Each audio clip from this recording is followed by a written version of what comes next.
உலகம் முழுவதும் காலநிலை மாற்றத்தின் கோரமுகம் அச்சுறுத்தி வரும் நிலையில் பாலைவன தேசமான துபாயில் மீண்டும் ஒருமுறை மிகப்பெரிய ஆபத்து மணி ஒலிக்க தொடங்கியுள்ளது.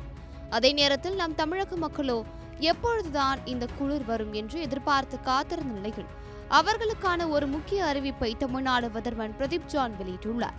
முதலில் துபாய் நிலவரத்தை பார்த்து விடுவோம். துபாய் மற்றும் மத்திய கிழக்கு நாடுகள் என்றாலே வெப்பம் தகிக்கக்கூடிய பாலைவன பிரதேசங்கள் என்பது நமக்கு தெரியும். அங்கே ஒரு வருடம் முழுவதுமே பெய்யக்கூடிய மழையின் சராசரி அளவே வெறும் 100 மில்லிமீட்டர் தான்.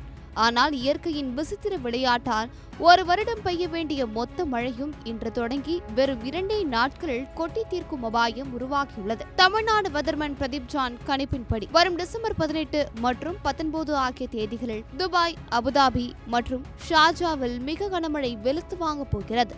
சவுதி அரேபியாவில் ஏற்கனவே கனமழையை கொடுத்த ஒரு வலுவான வளிமண்டல மேலடுக்கு சுழற்சி தற்போது கிழக்கு நோக்கி நகர்ந்து ஐக்கிய அரபு அமீரகத்தின் வடக்கு பகுதியை தாக்க உள்ளது. இதன் காரணமாக இன்று மாலை முதலே துபாயில் மழை ஆரம்பிக்க உள்ளது.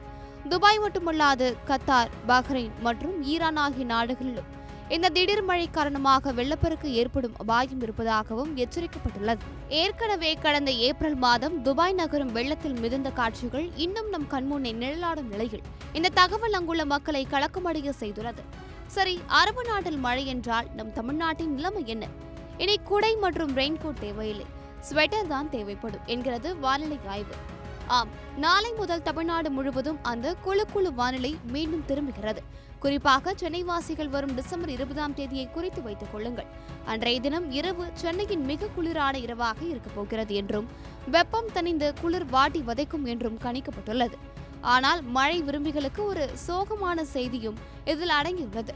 கடந்த 2018ஆம் ஆண்டிற்கு பிறகு, அதாவது கடந்த 6 ஆண்டுகளாக தொடர்ந்து தமிழ்நாட்டில் வடகிழக்கு பருவமழை இயல்பை விட அதிகமாகவே பெய்து ஒரு வெற்றி நடை போட்டு வந்தது.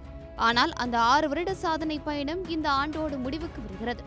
2019ஆம் ஆண்டிற்கு பிறகு முதல் முறையாக சென்னை மற்றும் தமிழகம் முழுவதும் வடகிழக்கு பருவமழை அதன் இலக்கை எட்ட தவறியுள்ளது. சென்னைக்கு கிடைக்க வேண்டிய மழையில் சுமார் 130 மில்லிமீட்டர் பற்றாக்குறை ஏற்பட்டுள்ளது. இலக்கு எட்டவில்லை என்றாலும் மக்கள் யாரும் தண்ணீருக்காக பயப்பட தேவையில்லை. பருவமழை பொய்த்தாலும் அக்டோபர் மாதத்தில் பெய்த சிறப்பான மழை மற்றும் தென்மேற்கு பருவமழை காரணமாக தமிழ்நாட்டின் பெரும்பாலான ஏரிகள் மற்றும் நீர்நிலைகள் விளிம்பு வரை நிரம்பி வழிகின்றன. இதுவே நமக்கு கிடைத்த மிகப்பெரிய ஆறுதல். ஆக பாலைவனத்தில் வெள்ளம், தமிழகத்தில் குளிர் என வானிலை இந்த வாரம் பல விசித்திரங்களை காட்ட காத்திருக்கிறது.